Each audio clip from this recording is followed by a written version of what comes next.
L'Uso Channel. Une chaîne ouverte à tout et à tous.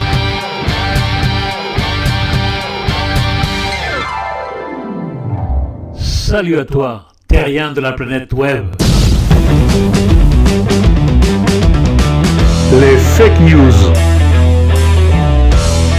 Bonjour à tous.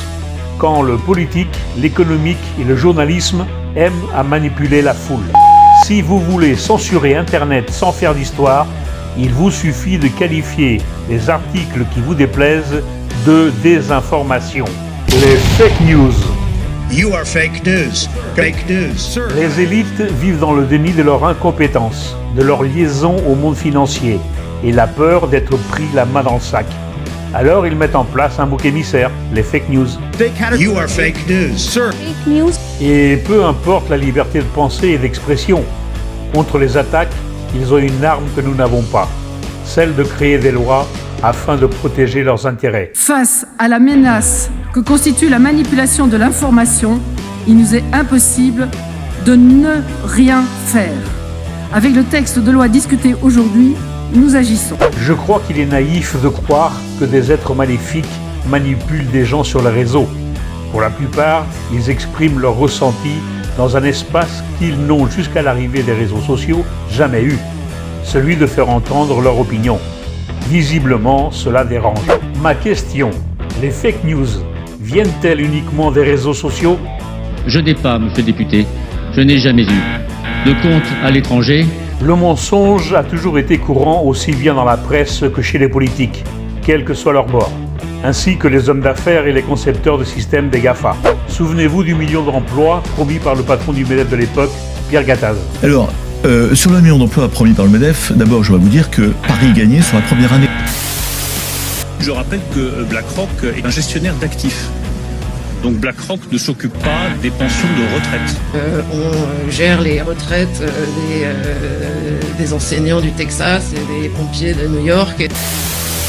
Personne n'a besoin de porter un masque si un médecin ne vous demande pas d'en porter un. Nous n'avons pas de misère en France. Il n'y a pas de ce que vous appelez les pauvres.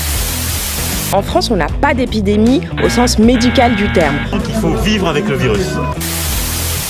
Écoute bien la formule, il faut dire 200 000. Oh, 200 000. Oui, bien sûr. Et quelques secondes plus tard, Bruno Retailleau. Vous êtes plus de 200 000 Le problème, c'est que selon la police, la place du Trocadéro ne peut pas contenir plus de 45 000 personnes. J'ai jamais corrompu ni été corrompu par qui que ce soit, jamais. Si vous mis en examen, est-ce que vous seriez candidat? Non, je ne serai pas candidat. Mais est-ce que j'ai volé l'administration fiscale? Non. On cherchait un cabinet noir, on l'a trouvé le cabinet noir. On n'a jamais écrit ça. Jamais écrit ça. Donc le mensonge viendrait uniquement des réseaux sociaux. Enfin, vaut mieux entendre ça que d'être sourd. Évidemment, on rêverait d'une loi qui empêcherait le mensonge. Mais l'homme s'est toujours servi du mensonge pour arriver à ses fins. Voilà les terriens, je m'arrête là sur le mensonge des élites. Autrement, la vidéo durerait des heures. Hey les terriens, c'est terminé. N'hésitez pas à liker, à commenter, à partager. Et surtout, abonnez-vous. Merci, gracias, thank you, obrigado, et rendez-vous sur une prochaine vidéo.